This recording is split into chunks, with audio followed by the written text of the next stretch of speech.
নমস্কার, টিডিউ বাংলা সকল দর্শকের শুভেচ্ছা জানিয়ে আমি টুসি শুরু করছি আজকের এই বিশেষ পর্বটি।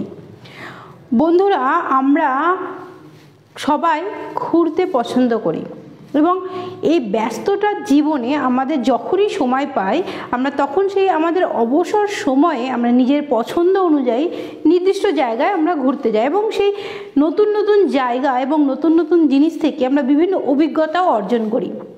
আজকের আমি আপনাদেরকে ঠিক তেমনই একটি ঘুরতে যাওয়ার বা তেমনই একটি পর্যটক কেন্দ্রের নাম আপনাদেরকে জানাবো।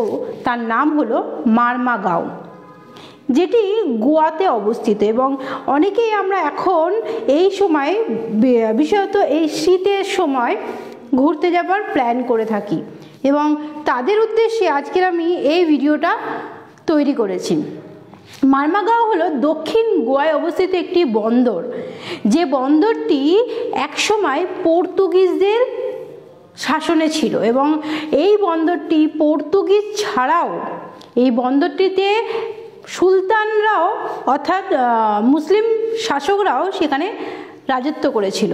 1971 সালে সলসেট অঞ্চল থেকে 31টি বন্দর খোদাই করার সময় এই বন্দরটি, এই সমুদ্র বন্দরটি তৈরি করা হয় এবং এই বন্দরের মারফত এই বন্দরের মধ্য থেকে জিনিসপত্রের আদান প্রদান করা হয়। এটি প্রধান একটি বাণিজ্যিক বন্দর হিসাবেও পরিচিত এবং এখানকার অন্যতম খাদ্য হচ্ছে, যেমনই গোয়ার মানুষেরা যেরকম গোয়ান ফুডগুলো খায়, যেমন বিভিন্ন ধরনের মাছের খাবার, এছাড়াও ভাত এবং মাংসের খাবারও এখানে অন্যতম খাদ্য হিসাবে পরিচিত।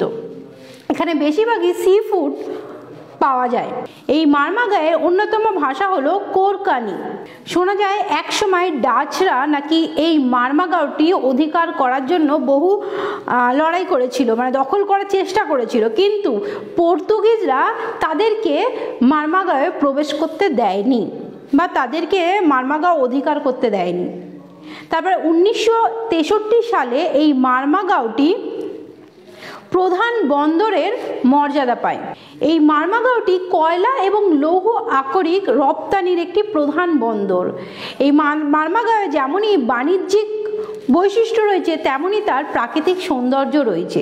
তার অসীম সমুদ্রের সৈকত এবং এই মারমাগাঁওয়ের সমুদ্র বন্দরটি তার সামুদ্রিক বীচ যেগুলো রয়েছে সেগুলি সত্যি খুবই মনোমুগ্ধকর এবং এখানে বিভিন্ন ধরনের শহর রয়েছে যেখানে আপনারা ঘুরতে যেতে পারেন। সেই শহরগুলির নাম হলো ভাস্কো ডা গামা, বগমালো, ডেভলিন ইত্যাদি নানান শহর এখানে রয়েছে, যেখানে দর্শনার্থীরা বা যেখানে পর্যটকরা ঘুরতে আসে এবং সেখানে এসে ভিড় করে, তার মনোরম প্রাকৃতিক সৌন্দর্য উপভোগও করে।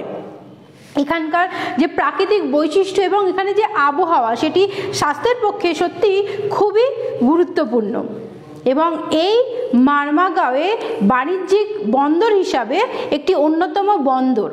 পর্তুগিজরা এই মারমাগাঁয়ে বিভিন্ন ছোট ছোট পাহাড় এবং দুর্গ নির্মাণ করেছিল এবং এই পর্তুগিজদের আমলে এই মারমাগাঁওটি একটি প্রধান বন্দর হিসাবে পরিচিত হয়। মারমাগাঁও তার এই প্রাকৃতিক বৈশিষ্ট্য এবং তার বাণিজ্যিক এই বৈশিষ্ট্য বা রপ্তানিকারক বিভিন্ন পণ্যের কারণে এই মারমাগাঁওটি একটি রঙিন শহরে পরিণত হয়েছে বিভিন্ন শ্রমিকদের এবং আরও ব্যবসায়ীদের কাছে। এসব ব্যবসায়ীরা মারমাগাঁওকে একটি অন্যতম কেন্দ্র হিসাবে তারা ধরে নিয়েছে এবং সেখানে তারা বিভিন্ন ধরনের জিনিসপত্র আমদানি এবং রপ্তানি করে থাকে এবং অবশ্যই এর সৌন্দর্য নৈপুণ্যে ভরা।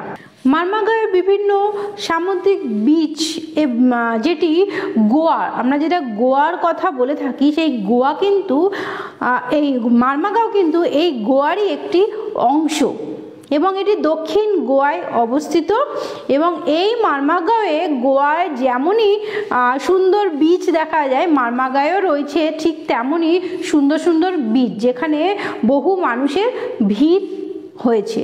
বহু মানুষ তাদের ভ্রমণ পিপাসু মন নিয়ে সেখানে গিয়ে উপস্থিত হয়েছে। আজকের আমি আপনাদেরকে এই মারমাগাঁও সম্পর্কে জানালাম। আপনারা যখনই অবসর সময় পাবেন অবশ্যই আপনারা এই মারমাগাঁওয়ে গিয়ে ভ্রমণ করে আসতে পারবেন। দেখবেন তার প্রাকৃতিক সৌন্দর্য, তার শিল্পকলা, তার স্থাপত্য সব কিছুই যেন একটি জ্বলন্ত উদাহরণ হিসাবে সেখানে রয়ে গেছে। আজ আমি আপনাদেরকে মারমাগাঁও সম্পর্কে জানালাম। পরবর্তী পর্বে আমি আবারও আপনাদেরকে নতুন কোনো তথ্য, নতুন কোনো জিনিস, নতুন কোনো দেশ ইত্যাদি নানান নতুন কিছু ঘটনা সম্পর্কে আপনাদেরকে জানাবো। আজকের জন্য এটুকুই। পরবর্তী পর্বের জন্য আপনারা নজর রাখুন টিটিভি বাংলা এই পর্দায়। ততক্ষণের জন্য আপনারা সকলেই ভালো থাকবেন এবং সুস্থ থাকবেন। ধন্যবাদ।